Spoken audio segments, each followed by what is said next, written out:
Welcome everybody out there to the Connect, the Walter Anderson Museum of Arts and Culture show, where we connect you to cool people, places, and ideas all across the map. So today we're joined by a couple who is the proprietor and are the proprietors of Vestige here in Ocean Springs. That word vestige sometimes connotes remembrance in the past, but these two are doing anything but work of the past. They're on the forefront of the contemporary Southern art movement. We're going to join them.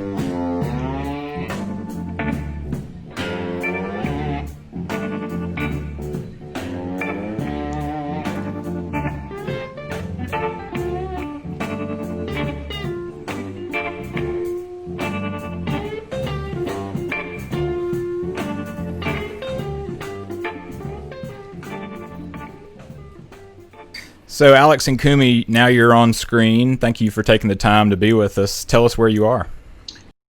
We are in the Vestige dining room, so there may be phone calls and a delivery at some point. Well, when you told me that there may be phone calls, I thought, well, that's a good thing. I think a lot of us are tired of the phone not ringing, and y'all are obviously getting back into the swing of things. Tell me a bit about what it's been like. I have some other questions for you, but I want to hear, I know y'all have been innovating and trying to be nimble during this crazy time. It definitely feels good to sort of transition back into seated dining. It took a little while to kind of get our kitchen legs back. We'd spent over a month sort of, doing to-goes and trying to figure out what was the next step. And then it's like, all right, now we're allowed dining. How do we sort of proceed as normal, but abide by all the guidelines that we're doing now? How do we make those two work in parallel? And it's been another challenge, but it's been good. We've enjoyed it. And that word vestige is a loaded one. It's got this, definition of remembrance, but also kind of a little dab will do you. It's a subtlety is vestige, and also there's a biological definition for it too. So why did y'all decide to name the restaurant Vestige? What does that mean to you? So the kind of initial thing, I'm from a biology background, so I like the word from that connotation, but when we were thinking about what a restaurant is and sort of what you take away from it, there's no physical thing that you leave with. It's almost like going to a movie. It's how the restaurant is defined is kind of by how you talk about it the next day. It's like, oh, you remember that meal we had? It was fantastic. Or do you remember that meal we had? It was god-awful. But we wanted the restaurant to be about making those positive memories. That when you woke up, you're like, man, that was excellent. And we assumed that was what's going to keep people from, or keep them coming back, not coming back. So that's what it kind of means to us, is how do we create that positive memory reinforcement with the restaurant? And it's sort of evolved over the years in the ways that we go about doing it, but the underlying meaning to us has always been the same. And tell us a bit about how y'all fit into the restaurant in terms of actual operations, because both of you are so key to it, and y'all have a small, dedicated staff. So just give us a kind of a bit of a rundown of what different roles y'all play when it comes to putting the food on the plate. Yeah, so we're definitely very small but very focused team. We have our sous chef, young aspiring cook, and he's really amazing. He's been with us for a long time, and such a tremendous part of what we do, as well as our front of our house staff. But as for Alex and I, everything. Of course, he's the mastermind behind the culinary things, coming up with the menus and ordering, sourcing the ingredients. On top of the actual working the lines, just day to day, he's very involved with all aspects of cooking, for sure. Washing dishes, taking in orders, answering phones. We're good at washing dishes. Yeah, every job in the restaurant, we all do. And I've been there many times, and I know the bread doesn't come from your hands, does it, Alex? Is that correct? That is all her. So I just kind of fill in where it's needed, really. But I've taken on the duty of baking. We do all kinds of different bread. I just so much enjoy baking the bread, as well as doing the desserts.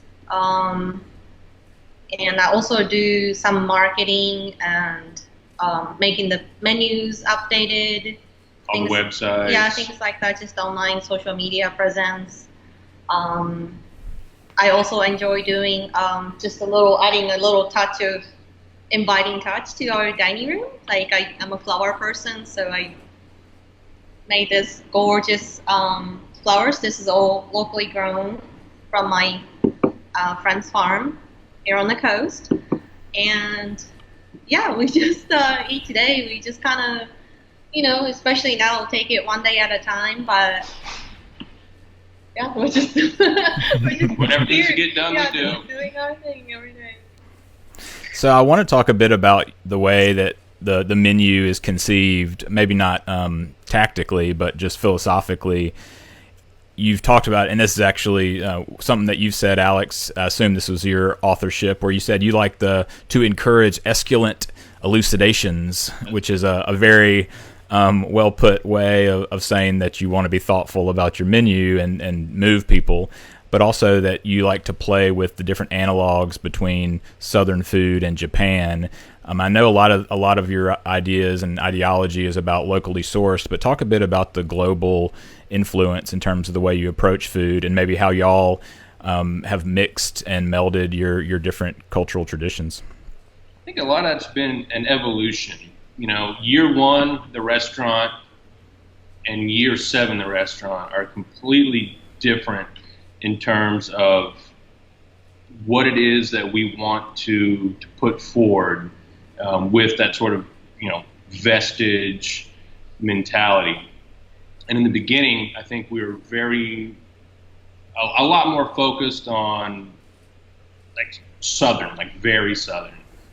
And then as that's kind of gone on, and I've learned more about sort of the Japanese aesthetics and a lot of the philosophies that they have, it sort of molded the food to a direction that we were sort of naturally putting the restaurant anyway, which was looking at more of the lost foodways that the coast has, in that, we know, there's shrimp, the crab, the seafood, that's very big.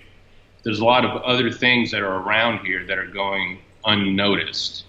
And so we wanted to look into those, sort of bring light to them, and this sort of the nature aspect folds really well into sort of Japanese philosophy. A good example is, Kumi got me a cookbook for Christmas a while ago by a restaurant called Kikonoi in Kyoto, which is sort of their dining mecca for the kaiseki style, which is the course menu, analogous to a tasting menu. And there was a dish that I looked at it and then sort of read the description, and it was a very simple looking dish, but the guy sort of said, it's hey, I want this dish to be from this memory that I had of, throwing on a reed fishing pack, going into sort of this overgrown brook area and catching fish. And you looked at the dish and you were instantly transported there. You could see what this guy was seeing.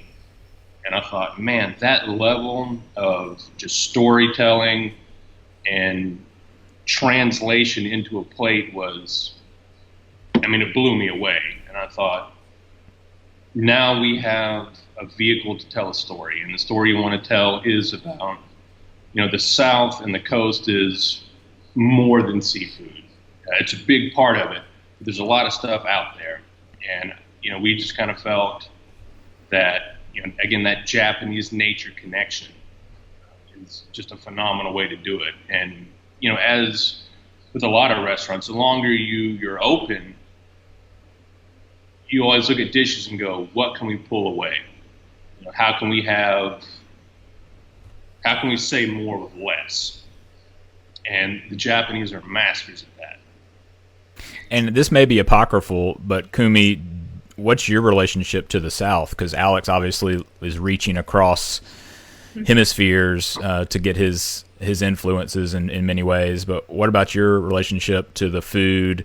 Because like your bread tastes like it came out of, you know, a home kitchen in all the best ways, and it does remind me of Southern bread. So yeah, thanks for asking. So I grew up in Japan, but came here for education originally. Met Alex in my college days and decided to stay.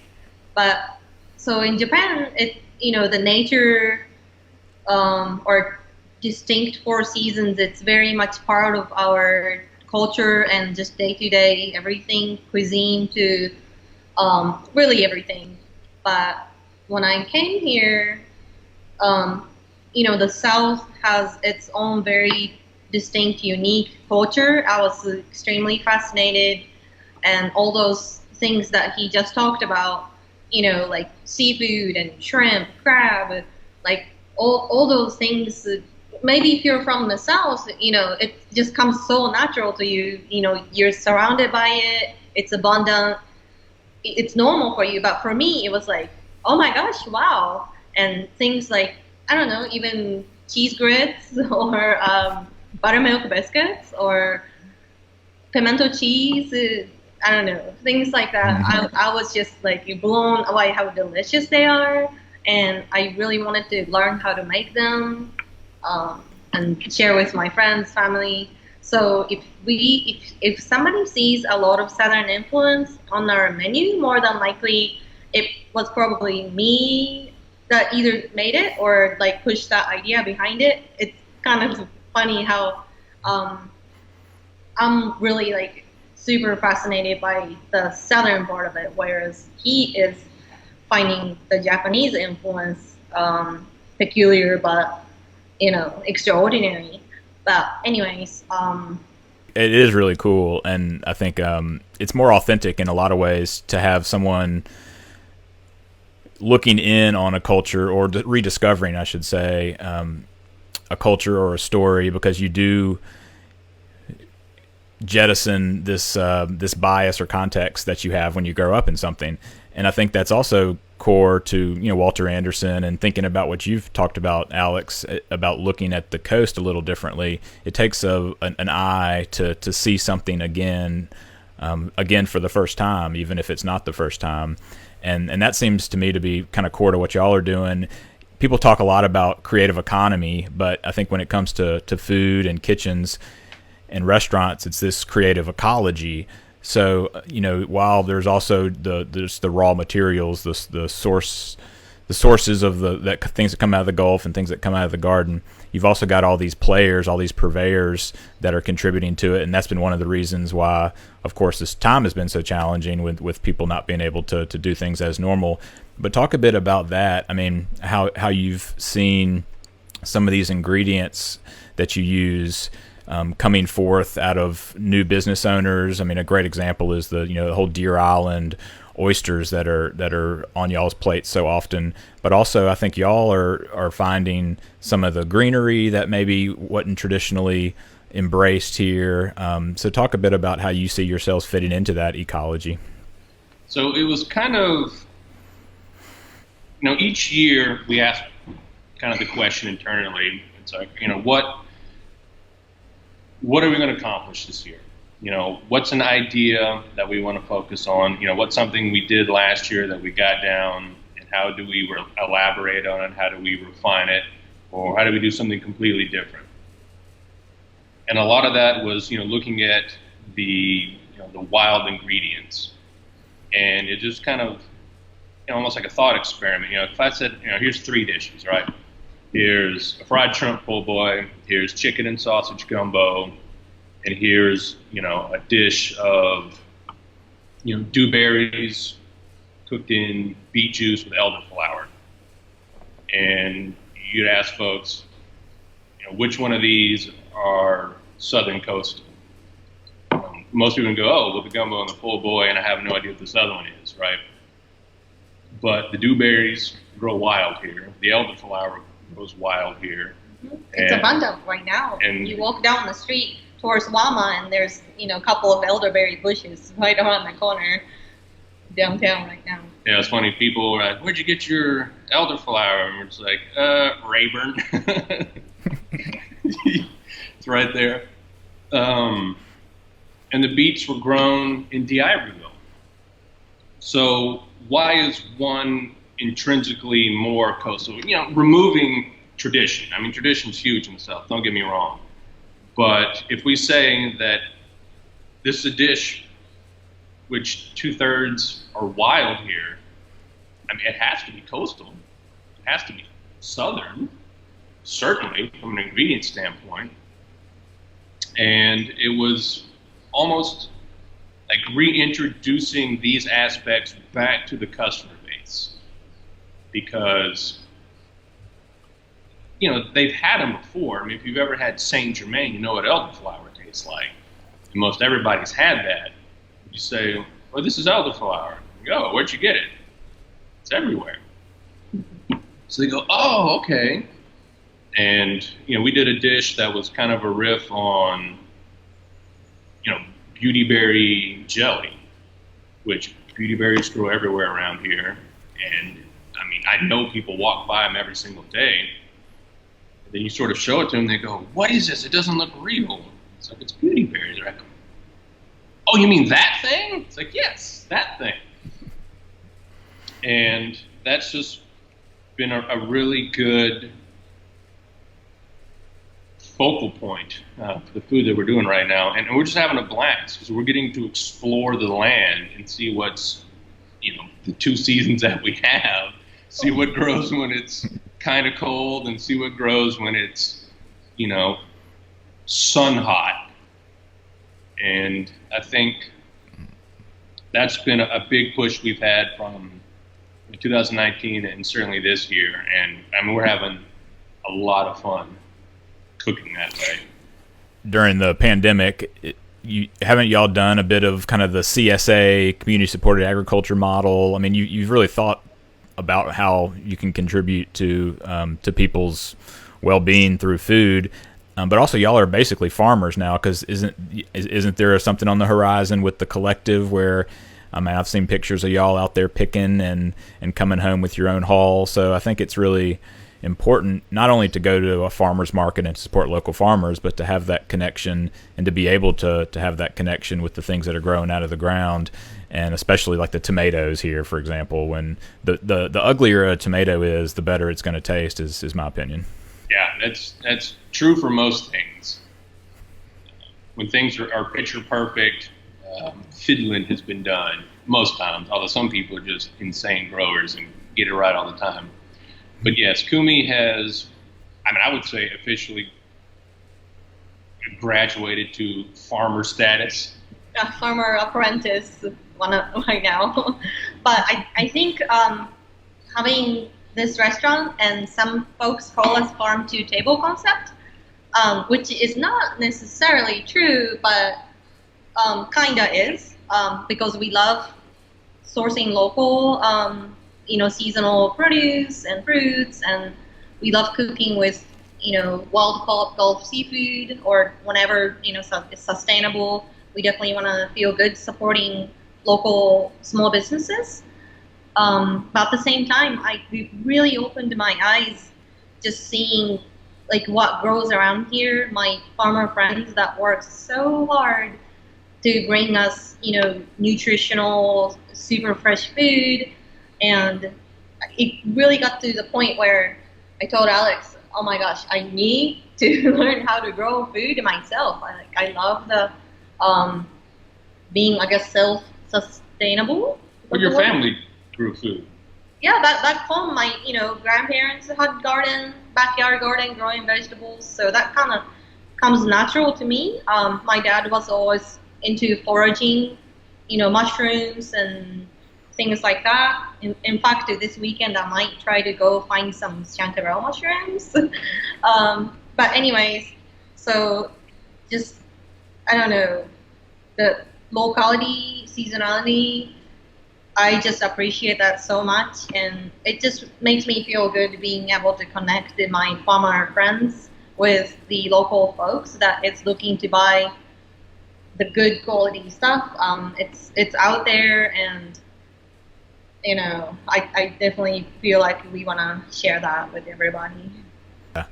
Well, to me, anything on a plate, like when you're doing it right, when you prepare a dish, I mean, food is a reflection of so many things. It's a reflection of the past, all the different meals that happened in through the eons to get up to that point. But it's also a reflection of course, what's out there in the present moment. It's a reflection of different cultures and histories coming together, and localities, and not even exclusively, about art, but about food, but about art. I mean, y'all have a wonderful photo that, of course, I'm digging through your Facebook page, looking at all this cool stuff, and you've got these crab claws plated on a shearwater ceramic plate, and talking about how to you it's the sky, the water, and the sunset. You're seeing those things in it, and that to me is, of course, a direct connection to the Anderson family, which is cool, but also just an awareness that the food on the plate is not discrete. It's not a discrete thing. It's actually connected to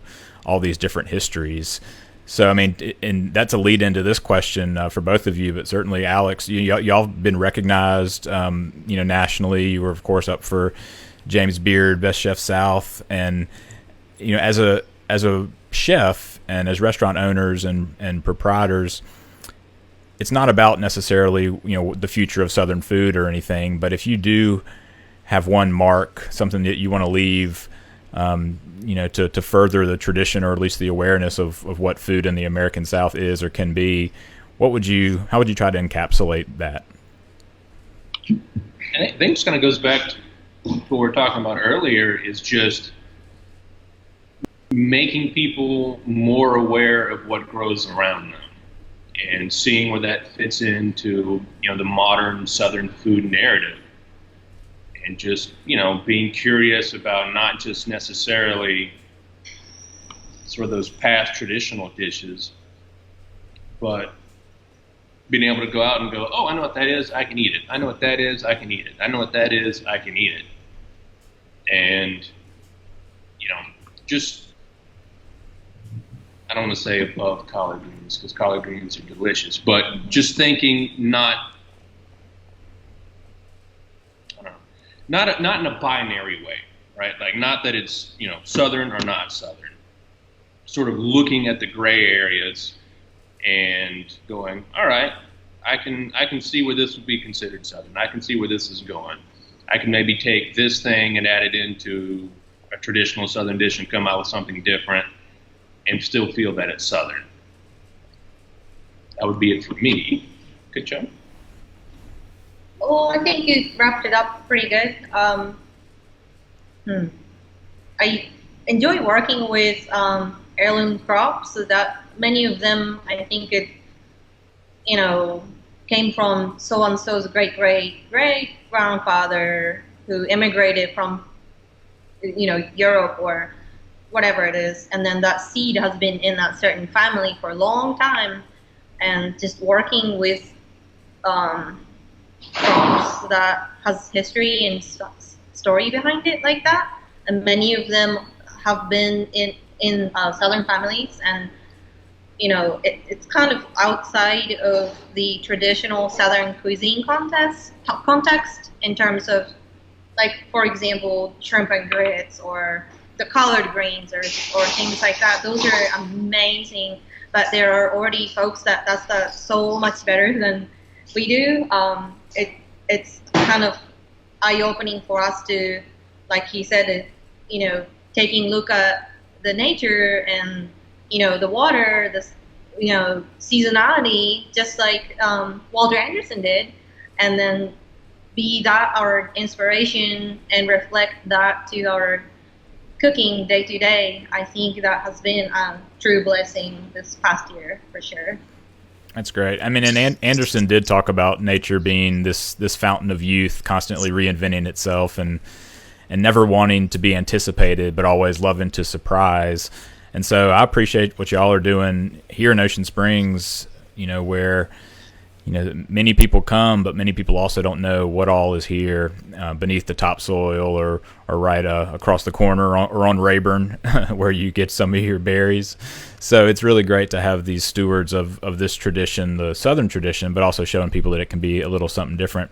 So thank y'all for joining us. Give us the plug just about y'all's hours now, or what people should know, how they can come and try your food. The easiest way would be just always call the restaurant. I mean, we're doing dinner right now Tuesday through Saturday, but highly limited seats. We're doing weekly changing tasting menu only for dine-in at the moment. It's multi-course, and we're going to offer beverage pairing also, some of our house cocktails, wine pair, things like that. And additionally, we still do curbside pickup, dinner carry-out Tuesday through Saturday, and the CSA, and we sell a lot of larder items as well. Like we did some lacto-fermented pickles with all the cucumbers coming out right now. Mm-hmm. We did some donabe smoked salmon. So, if folks aren't feeling comfortable dining in, just you can go to the website where, the bread, butter, we try to pick a Southern creamery and get some cheese, mm-hmm. and just make that available for folks as well. So, and don't forget the weekly changing flower bouquets. Those are available along with our weekly CSA. So those are all grown by my local farmer friends or me.